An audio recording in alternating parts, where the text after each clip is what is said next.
Ever seen Jurassic Park? That scene where the dinos come to life. Gives you chills, right? De-extinction may not be about T-Rex just yet, but it's edging us closer to a world where extinct animals could, well, exist again. What's wild is de-extinction isn't sci-fi anymore. We're talking about actually using genetic engineering to bring back species like, say, the woolly mammoth or the passenger pigeon or even some extinct frogs. Whoa, hold on. A woolly mammoth just roaming around, like, casually? That's insane to even imagine. Right, but it makes you think, should we actually be doing this? Is it really just hitting rewind on extinction that easy? Okay, so let's break this down. First off, the possible upsides. I mean, who wouldn't want to see a woolly mammoth with their own eyes? It'd be like stepping back in time. Yeah, there's definitely a certain romantic appeal to the whole thing, but some scientists are saying de-extinction could actually go beyond that wow factor and have some real ecological benefits. What kind of benefits are we talking about here? Well, for example, woolly mammoths were like ecosystem engineers back in the day, up in the Arctic tundra. They helped shape the whole landscape, creating these grasslands that supported tons of different plant and animal life. So they weren't just these big fluffy elephants. They actually had, like, a job to do in their ecosystem. Exactly. Think of them as the gardeners of the tundra, knocking down trees, mixing up the soil, and basically making space for a whole bunch of life to thrive. Didn't I read somewhere that reintroducing mammoths could even help with climate change?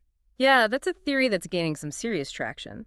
The idea is that rewilding the Arctic with mammoths could turn the whole region back into colder grasslands. And those grasslands are way better at trapping carbon in the soil, slowing down that whole permafrost thawing thing. So bringing them back could be like a win-win. We get to see these amazing creatures again, and they help us fight climate change. But something tells me it can't be that simple.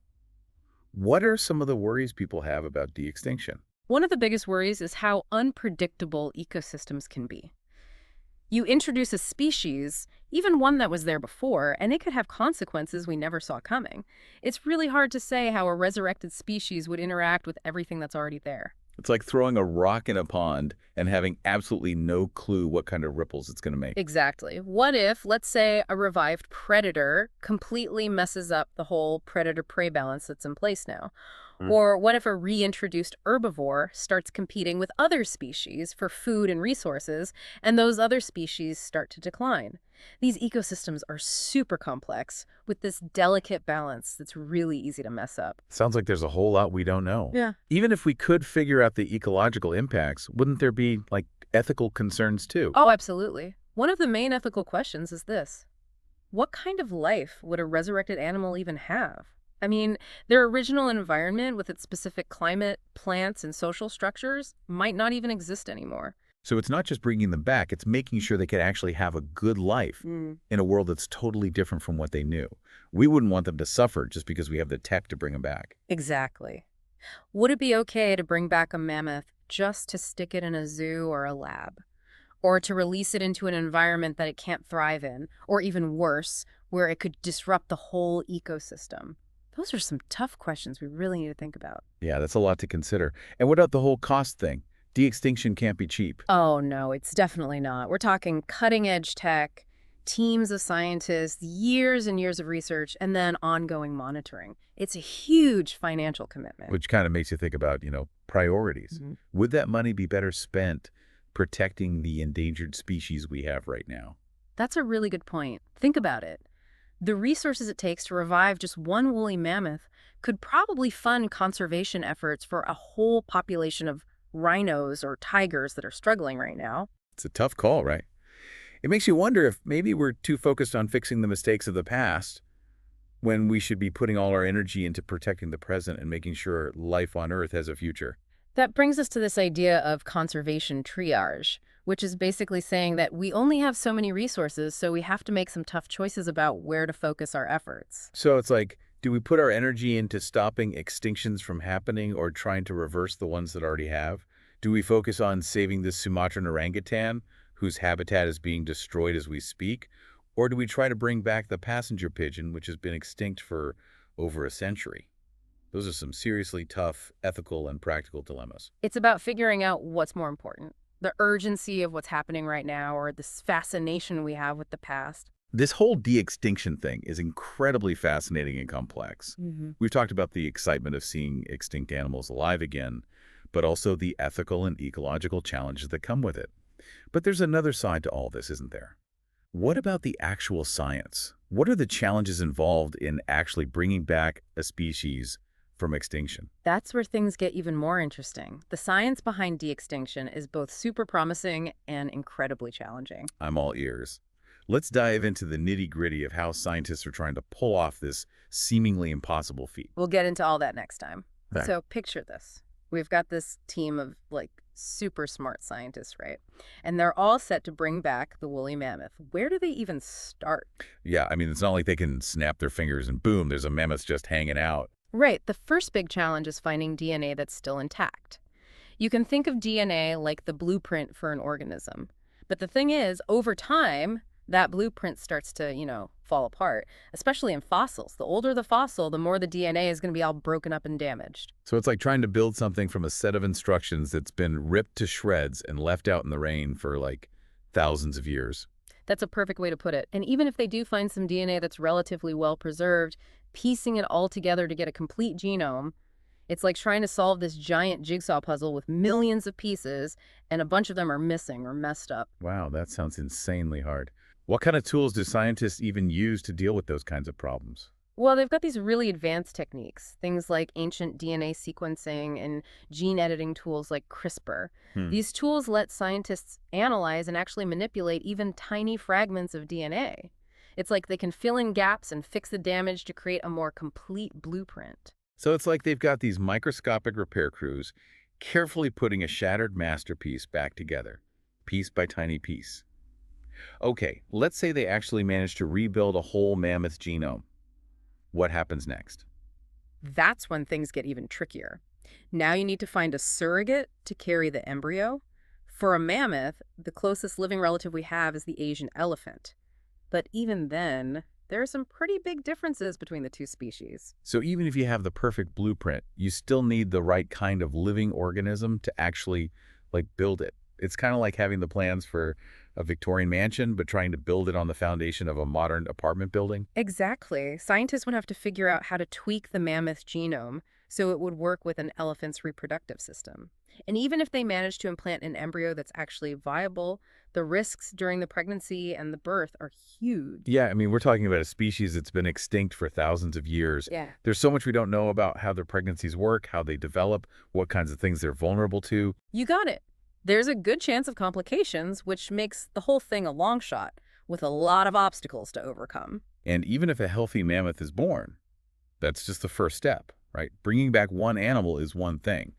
Creating a whole population that can actually survive in the wild is a whole other challenge.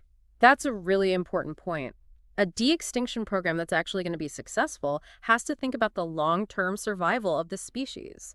How do you teach a resurrected animal the stuff it needs to know to make it in a world it's never even seen?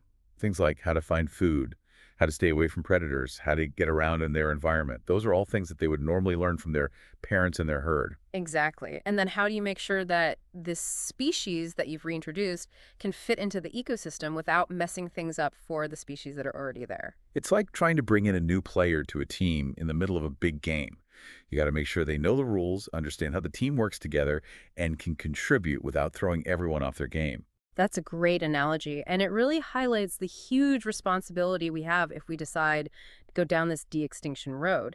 It's not just about messing around with genetic code, it's potentially changing the whole course of evolution and impacting entire ecosystems. It's kind of mind-blowing to think about how far those ripples could spread. Mm. Well, let's switch gears for a minute and talk about the ethics of all this. We've touched on animal welfare and the impact on ecosystems, but what are some other ethical dilemmas that scientists and society as a whole have to wrestle with? Oh, there are tons. For one thing, some people argue that de-extinction could end up pulling attention and resources away from the conservation work that's happening right now. Why should we focus on bringing back species that are already gone when there are so many species alive today that are on the verge of disappearing? It's like worrying about restoring an old painting while your house is on fire. Shouldn't we focus on putting the fire out first? That's a really good way to think about it. Another argument is that de-extinction could give us this false sense of security about extinction itself. Like if we think we can just bring back extinct species, we might not be as motivated to protect their habitats and prevent more biodiversity loss. It's like thinking you could just hit the undo button whenever you want. Exactly. That kind of thinking can be really dangerous and could end up having terrible consequences for the future of life on Earth. And of course, there's the whole playing God argument. Right, the idea that maybe we're crossing a line by manipulating life and death, by trying to rewrite the story of evolution. It's a really deep ethical question. Do we even have the right to interfere with natural processes in such a big way? And even if we can, does that mean we should? These are some heavy questions. It feels like this whole de-extinction thing is forcing us to confront some really fundamental beliefs about our place in the natural world and how much power we should have over it. It definitely is. And it's a conversation that needs to involve everyone, not just scientists. We need ethicists, policymakers, conservationists, and the general public to all be a part of it. Okay, so we've covered the challenges, the ethical questions, and the amazing science behind all this. But let's get practical for a second. Let's say we do decide to go ahead with de-extinction. How do we make sure it's done responsibly and safely? What kind of safeguards do we need to have in place? That's a critical question. And that brings us to the topic of regulation and oversight. We need to set up some clear rules and guidelines to govern de-extinction research and how it's applied. Yeah, it's kind of like we're heading out on this, big expedition into uncharted territory. We need a good map, a compass, and some rules to make sure we're exploring safely and responsibly. For de-extinction, that means having some serious regulatory frameworks, both at the national and international levels. So it's not just about having scientists follow some guidelines. We need actual laws and people to enforce them to make sure de-extinction efforts are being done the right way. Absolutely.